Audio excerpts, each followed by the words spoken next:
to the stage, making his debut here at Carolines. Give it up for Joe Podell, everybody. Joe Podell.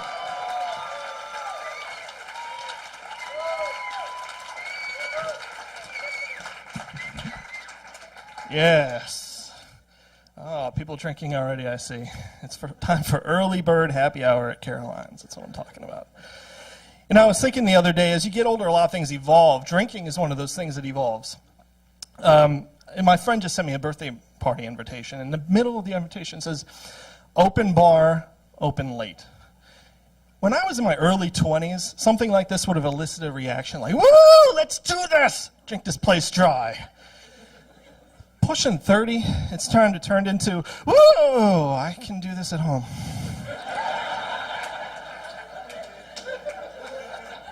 Yeah. I'm not carrying you home again, honey. So I just turned 29, yes. 1 year left on the limited factory warranty. Yeah, it's kind of like 30 years or 30,000 fuck-ups. You always feel like you can bounce back from anything growing up. You break a bone, I'll bounce back. You help move your friend's piano into their 4-floor walk-up. I'll bounce back, maybe a week, but I'll bounce back. I was getting through with the strenuous task of watching a Law & Order marathon the other day. And as I was getting up off the couch, I felt that creak, like, and I realized I ain't bouncing much anymore. So,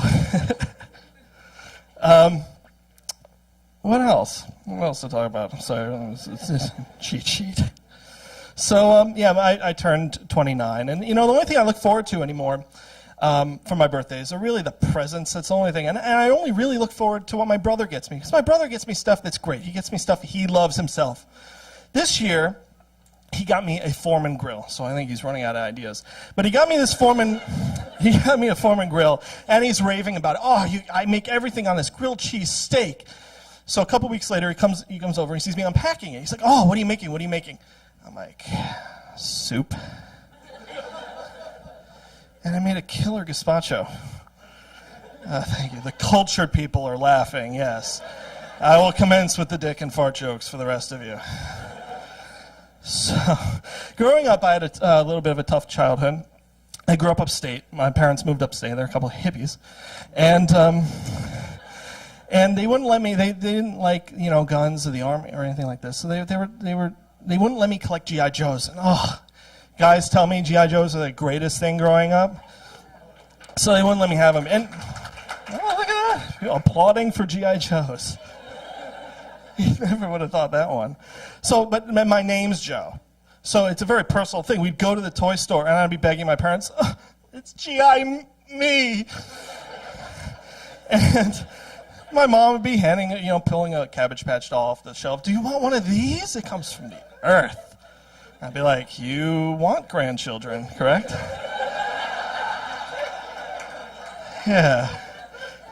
So I got to the sad state of when I'd actually have my friends bring theirs into school, and I would sneak them home in my book bag. This is sad.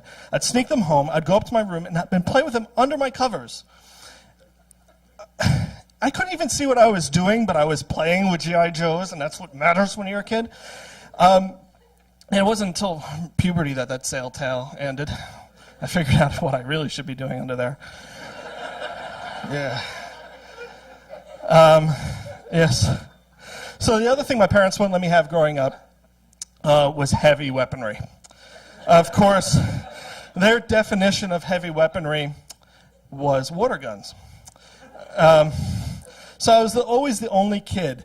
I go to a birthday party. I was always the only kid that would be diving for the punch bowl of party favors, hoping to come out like John Woo style with two of those plastic pump action, red or green. They're impossible to fill. They shoot about 6 inches accurately and not in the direction you're pointing at. So you're like, I'm getting you, Johnny. So all my friends, though, would have super soakers, and that they bring from home. And these things are deadly accurate at 20 feet away, and they're hitting me in my eyes.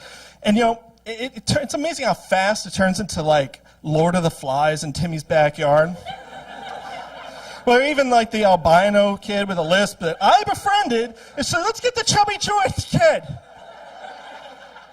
So, yeah, so I'm Jewish. I know from my Semitic good looks, I know that's what you all thought when it first came out. The other people thought, boy, they had a Irish mailman, didn't they? So yeah, but I'm Jewish. But I get my good Irish, Italian looks from my mom who converted, and she became a great Jew. But I think she converted from being a Catholic, and I think some of that DNA got passed down through the generation because I was always fascinated with like Christianity and the cross as a kid, and my friend here heard this, and he was like, maybe you should give Jews for Jesus a try. And you know what? I actually have a big problem with the Jews for Jesus. I'm sorry if there are any here, but I have a problem. Because there's hedging your bets in this life. And then there's downright cheating. Either Jesus was the Son of God and the Messiah, or he's a nice Jewish boy, had some good ideas, made some nice cabinets, but might have heard some voices. You can't have it both ways.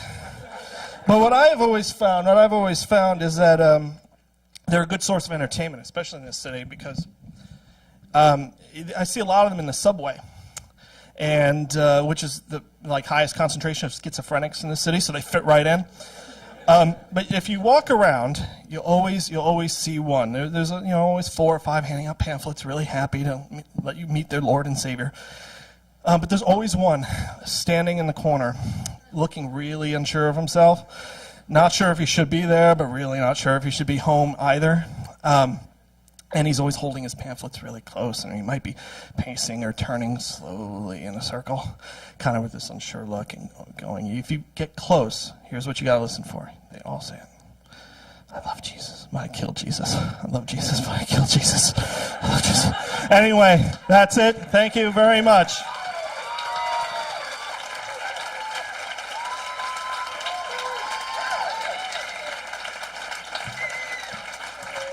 Joe Podell in the house. Give it up for Joe.